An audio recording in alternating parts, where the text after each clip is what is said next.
Paula, sigue la W. A esta hora tiene la respuesta de Sanitas sobre la historia de la sede alterna en Bogotá, que usted nos trajo la semana anterior.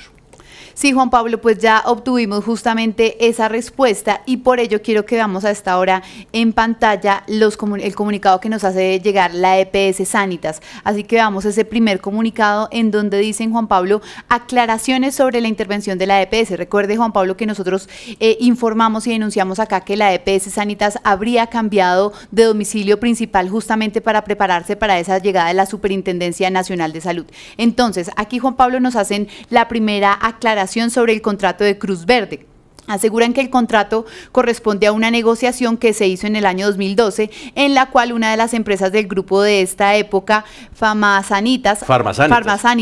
se vende primero en el 60% de la participación accionaria y después por una negociación sobre Cruz Verde. Se vende el 40% restante. Este fue un negocio entre privados para hacer la transferencia de unas acciones y no estuvo incluida como extremo contractual. La EPS Sanitas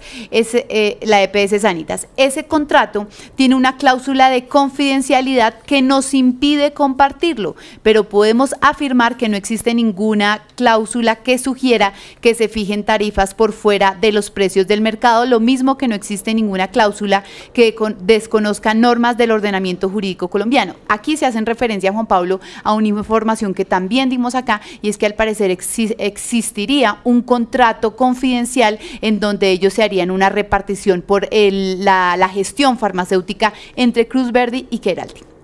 También ahora sobre el cambio de sede y que informamos acá, aseguran que la sede de la 109 se empezó a utilizar desde el año 2018 y durante esos años se han ido ubicando personal en esta sede para poder atender el aumento de usuarios. En lo que tiene que ver con el personal de la EPS Sanitas, algunos empleados tienen sede en el edificio de la 100 y otros en la sede de la 109, situación que fue puesta de presente desde el primer día al interventor designado por la Superintendencia Nacional de Salud, Juan Pablo. Esos son los puntos... Esos son los puntos clave, sí, señor, de la respuesta de Sanitas. Bueno, pues entonces, Paula, creo que más oportuno no puede ser nuestro siguiente invitado, porque tengo entendido que usted tiene ya en línea al Superintendente Nacional de Salud, ¿correcto? Sí, señor Juan Pablo. A esta hora en Sigue la W saludamos a Luis Carlos Leal, es el Superintendente Nacional de Salud, quien ha liderado todas estas intervenciones de la CPS. Así que, doctor Luis Carlos, gracias por estar en Sigue la W. Hola Paula, buenas tardes para ti, para Juan Pablo, para toda la mesa de trabajo, para toda la audiencia de la W, un saludo muy especial. Bueno, doctor Leal, antes de irnos con las denuncias de los afiliados a las EPS intervenidas, yo quisiera que nos hable sobre esta información que sacamos sobre Sanitas. Ustedes al llegar al edificio de la 109 en Sanitas, ¿tenían conocimiento de que este no era el edificio directivo donde estaban los presidentes, los sistemas de todos los directivos de esta importante entidad?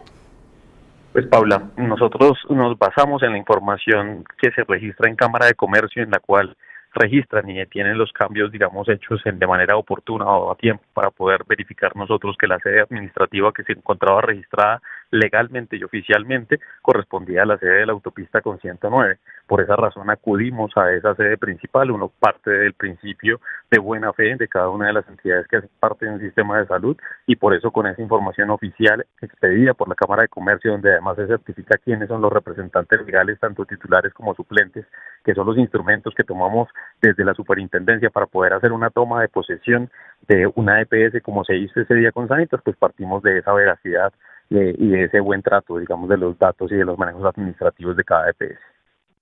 Superintendente, sin embargo, en este comunicado que yo acabo de presentar, ellos aseguran que ellos pusieron en conocimiento este tema de los dos edificios, el edificio de la 100 y de la 109 a la Superintendencia Nacional de Salud, ¿es así? Ellos, según el comunicado, lo ponen de presente al interventor. Recordemos que la Superintendencia Nacional de Salud toma de posesión, pero en la misma toma de posesión designa y nombra a un interventor, que es la persona encargada de administrar, que es un particular que cumple funciones públicas, pero no es la misma superintendencia quien hace, digamos, los papeles de administrador, hace los papeles de continuar la vigilancia, de tomar las decisiones, de designar y tomar posesión, digamos, del interventor, pero no hace las veces de administración, por lo cual esa información, como dice el comunicado, se puso de presente frente al agente interventor, quien obviamente pues tendrá la responsabilidad de dar respuesta o de hacer denuncias si encuentra algún tipo de irregularidad al interior del proceso. Perdón, superintendente, deme un segundo porque dentro del comunicado, Paula, no sé si es que de pronto no lo alcanzamos a leer, pero mencionan algo de los servidores donde tienen guardada la información los señores de Sanitas, porque recuerdo que ese fue uno de los puntos que usted señaló, que una de sus fuentes le indicó era motivo para hacer el traslado de sede, y es que en esa no están los servidores donde se guarda toda la información de Sanitas. Toda esa información sensible, financiera e importante. Sí, señor, justamente en la segunda página del comunicado de Sanitas dice lo siguiente sobre los servidores. Los servidores de la organización no se encuentran ni en el edificio de la 109 ni en el edificio de la 100, pues ese servicio se tiene contratado con un proveedor externo a la organización. Con ocasión del ciberataque del que fue víctima el grupo, los sistemas fueron perfeccionados en su seguridad y eso hace que algunos procedimientos de descarga de información tengan unos procedimientos especiales. El interventor tiene conocimiento de esta situación desde el primer día de la decisión. Superintendente, esto es así, ustedes necesitaban desde el primer día de la intervención acceder a una información de la EPS y les dijeron, mire, nosotros no les podemos entregar esto porque no lo tenemos ni en esta sede ni en la otra, sino que nos toca pedírselo a un proveedor externo. ¿Eso es transparente para usted? Dentro del proceso de intervención y de toma de bienes se hace la recolección de la información. Sí fue bastante demorada la recolección de la información, sí encontramos que muchas de las razones o explicaciones que se daban para no poder tomar esta intervención, cosa que me preocupó y que charlé no solo con el equipo de la superintendencia, sino también con el interventor, era la argumentación de que la mayoría de las personas trabajaban o teletrabajaban y que por eso era muy difícil la entrega de la información. Pero todos sabemos que si hay la posibilidad de manejar la información a través de teletrabajo, es aún más fácil porque hay un sistema en línea que permitiría captar la información de manera más inmediata, cosa distinta a cuando se hacía anteriormente, donde había muchos documentos que estaban en bodegas alejadas, donde era difícil, donde tocaba manualmente recopilar la información. Pero si hay un sistema informático, si hay un sistema de servidores que permite que la mayoría de las personas de una EPS trabajen de manera remota, pues esto debería ser al contrario más fácil la entrega de la información, y sí tengo conocimiento que hubo demoras en alguna entrega de mucha información que se supone que estaba en línea, pero que hubo, digamos, algunos tropiezos en esa generación de esa información. Poco a poco sé que se ha venido solucionando el problema de la entrega de la información. Sí es preocupante que no haya sido un poco más expedita este traslado de la información, es preocupante que además haya denuncias de personas o de algunas entidades que no sabemos quiénes son, que comparten bases de datos de algunos de los usuarios y afiliados y que las han venido usando de manera irregular y de manera ilegal para generar comunicaciones erradas por parte de lo que supuestamente es la EPS o supuestamente es el ministerio o la misma Superintendencia Nacional de Salud, que se ha venido comunicando en teoría con las personas. Luego es preocupante que, a pesar de lo que ellos argumentan o argumentaban, digamos, en un principio, que era para proteger la información, pues la adecuada protección de la información no se ha presentado. De todas maneras, insisto, cuando se hace la toma de bienes y de posesiones por parte de la superintendencia, después de haber hecho el inventariado de los recursos físicos y tecnológicos existentes, se le entrega al agente interventor y el agente interventor tiene un mes para hacer un diagnóstico, digamos, de lo que encuentra al interior del proceso de intervención y para generar los traslados administrativos o denuncias a que haya lugar de acuerdo con los hallazgos que él evidencia. De hecho, en la ley, en el Estatuto Orgánico Financiero, está la responsabilidad sobre el agente interventor de hacer las denuncias respectivas cuando hay algunos hallazgos fiscales que ponen en riesgo el proceso de intervención o que ponen en riesgo la prestación de servicios de salud. Superintendente, respecto al recurso que presentaron ya desde Keralty para tratar de reversar la decisión de la intervención, ¿usted tiene un plazo máximo para responder o eso se puede extender cuánto tiempo sea necesario para saber si se da o no viabilidad a este recurso de reposición? El recurso fue, digamos, una estrategia jurídica que el Consejo de Estado ya ha asumido. El Consejo de Estado analizará y dará una determinación de acuerdo con los datos que recolecte. Nosotros hemos colaborado con las autoridades que se encuentran vigilantes de este proceso, entregando la información de manera completa y oportuna, pero serán ellas las encargadas de determinar esa decisión y en el momento y en los tiempos que ellas pongan. Que presentaron la recusación en contra suya, entonces le toca al Consejo de Estado definir. No, lo que pasa es que una recusación, Juan Pablo, se presenta antes de una decisión administrativa. Entonces, una recusación y un impedimento no se pueden discutir ni se pueden tramitar después de la decisión administrativa. Ahí lo que se está apelando y lo que se está reponiendo es la decisión y el acto administrativo, no un impedimento. Sin embargo, si somos requeridos frente a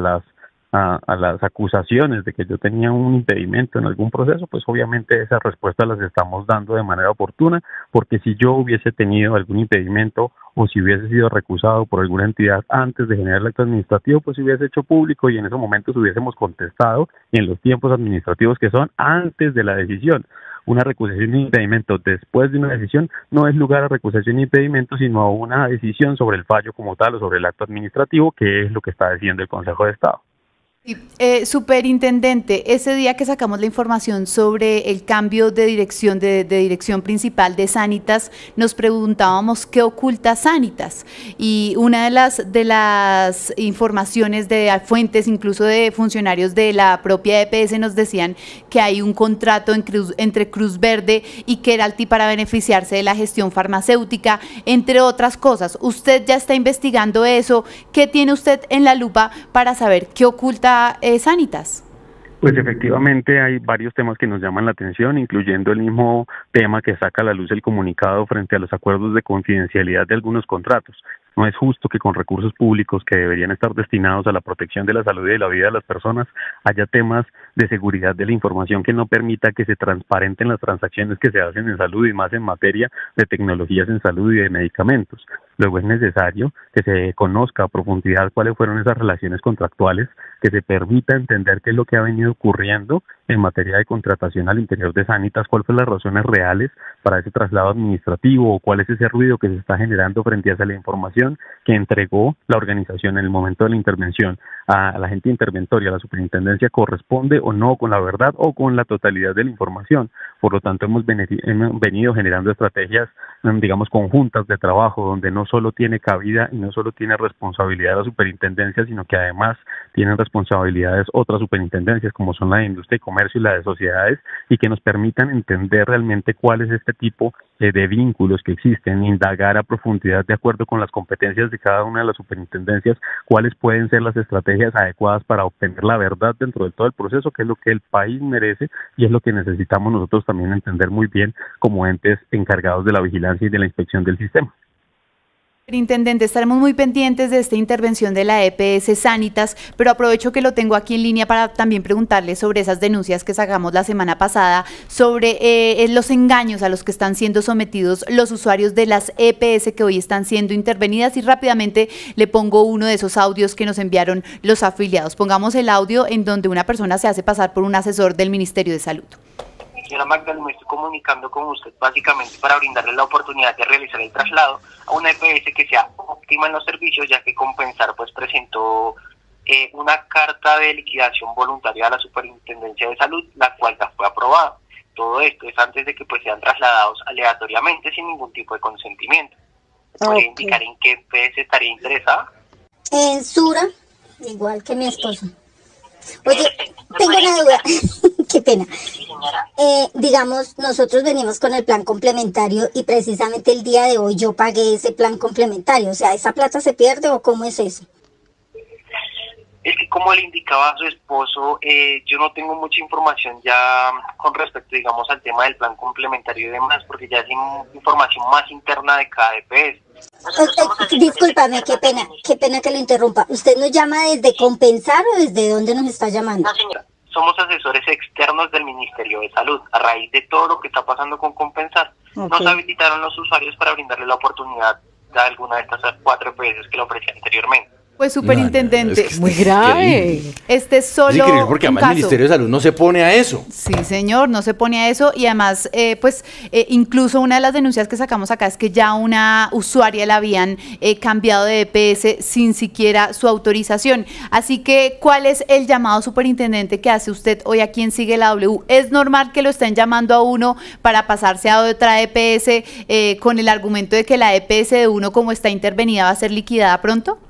No es normal, ninguna de las EPS intervenidas tiene en estos momentos ninguna medida o ninguna orden de liquidación. La solicitud que hizo Compensar en estos momentos apenas no ha empezado ni siquiera el proceso de estudio completo, porque la EPS no ha entregado los documentos completos para que se confirme, digamos, este proceso de solicitud de retiro. Es decir, que en estos momentos no hay ninguna de las EPS que se encuentran activas en proceso de liquidación, por lo cual ninguna persona debería estar dando esta información a nadie. Es importante que todos los ciudadanos afiliados afiliados a cualquier tipo de EPS en estos momentos tengan claro que puede haber muchas personas malintencionadas que aprovechan la situación para también robar información y para también robar datos, porque hemos tenido conocimiento que con estos datos sensibles que las personas,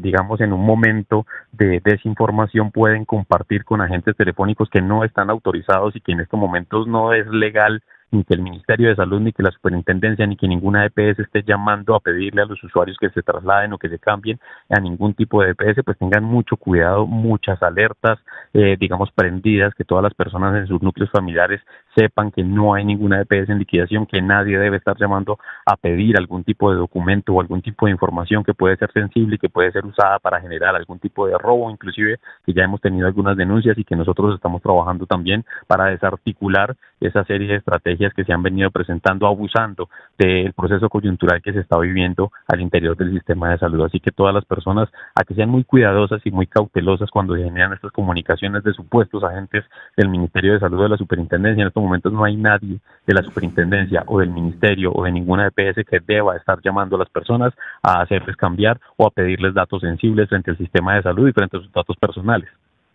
Superintendente, pero ¿qué pasa si luego de esa investigación que usted está adelantando encuentra que en efecto estas llamadas son provenientes de una de las EPS que no está intervenida?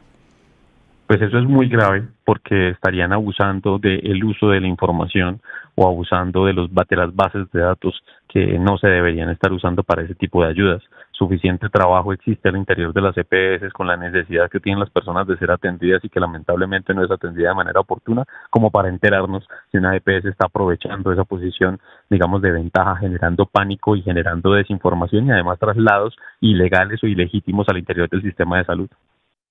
Finalmente, superintendente, hablemos del tema compensar, ahora que usted lo mencionó, porque efectivamente ellos presentan entonces esta solicitud para avanzar en la liquidación de la EPS, nos señala que no han terminado de entregar la documentación. ¿Hay un plazo, más o menos, en cuánto tiempo ellos tendrían que terminar de entregar esto? Y luego, ¿cómo sería el proceso? Porque, bueno, como lo señalábamos hace un instante en la entrevista con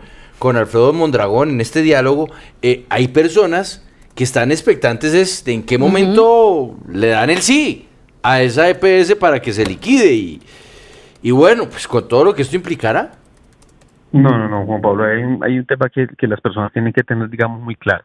La EPS Compensar hizo una solicitud pública y hizo llegar una carta de solicitud a la Superintendencia Nacional de Salud de un retiro voluntario, de una liquidación voluntaria. Este proceso, de acuerdo con el decreto ley 780 de 2016, requiere un análisis profundo para poder garantizar dos cosas: que las personas al interior de la EPS tengan continuidad en la prestación de servicios y nunca se les vulnere su derecho fundamental a la salud, pero además que se les respete su libre escogencia al interior del sistema mientras se hace el traslado a una EPS que tenga la capacidad y la posibilidad de en su territorio tener ese aseguramiento en el sistema de salud. Ese proceso es un proceso que requiere tiempo, que requiere estudios, que requiere una serie de análisis, pero que además, cuando se autorice o cuando se inicie el proceso, porque el proceso ni siquiera ha iniciado, y ahí te cuento, la EPS hizo llegar la solicitud, pero el mismo día la Superintendencia le recordó que en el marco legal de solicitar un retiro no es una sola carta lo que tiene que hacer llegar, sino que tiene que hacer llegar una serie de documentos que respaldan esa decisión